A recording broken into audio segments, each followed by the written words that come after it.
Ananya Sharma stood at the edge of her bedroom, staring into the mirror that had reflected nothing but disappointment for years. The room was neat, yet devoid of warmth, just like the house she had lived in for 28 years. Every object had its place, every corner was perfect, and yet she felt like a stranger in her own home. Her father, Prakash Sharma, was a well known industrialist who built his empire with grit, charm, and an unspoken disdain for the daughter who didn't fit his mold. Her mother, Kamini, was more subtle in her rejection: a disapproving glance, a backhanded compliment, or a sigh of exasperation when Ananya voiced an opinion.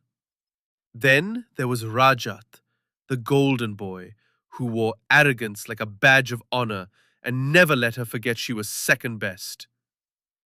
You applied for a fellowship? Her father laughed, newspaper in hand. Abroad? What for? You'll be back in a month crying. Kamini didn't look up from her cup of tea. Who will take care of you there? You can't even handle a social dinner. Rajat smirked, spinning his car keys around his finger. Let her go. She'll come back the same, just with a fancier failure. That night, Ananya packed her suitcase. Her fellowship in London was her lifeline, her rebellion, her salvation. She left with 20,000 rupees in savings and a heart bursting with anger and fear. London was cold, foreign, and indifferent. Ananya lived in a shared hostel with peeling paint and creaky beds. She took up a job at a second-hand bookstore to afford instant noodles and rent. Her fellowship was prestigious, yes, but not enough to keep her afloat without effort. Every day was a battle against her insecurities, every conversation a landmine.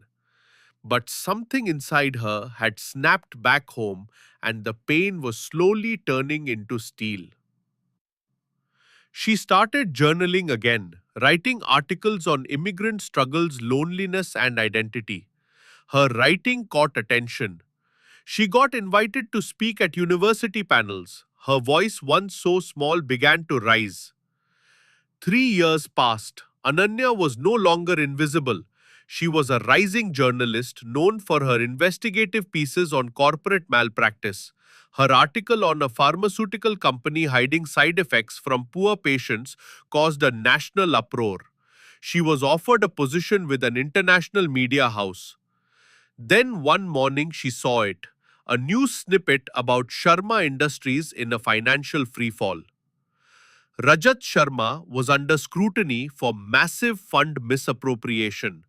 Her father's name was plastered with terms like fraud, corruption, and scandal.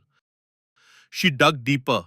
The NGOs being used as fronts for laundering were poorly veiled. One of them had even used Ananya's name in a fake donation roster. That was it. She began her research meticulously. She reached out to ex-employees, whistleblowers, vendors. The pieces fell into place like dominoes. Sharma Industries was bleeding money through shell NGOs, most of them operated by Rajat and sanctioned by Prakash. Her article, titled Beneath the Gold, the Rot in Sharma Industries, dropped like a bomb. Social media exploded. News anchors debated. Investigations launched. Rajat was arrested at the airport trying to flee. Her father's assets were frozen. Kamini was caught on video berating police officials, begging them to leave her family alone. Ananya watched it all unfold with a stillness that surprised even her. She flew back to India after nearly 4 years. Her childhood home was the same: marble floors, expensive chandeliers, and the cold air of condescension. But now there was desperation too. Her mother greeted her with tears. You did this to your own family? Her father looked frail, eyes sunken. We gave you everything. This is how you repay us? Ananya didn't flinch. You gave me everything but love, respect, and belief. I survived because I had none of you.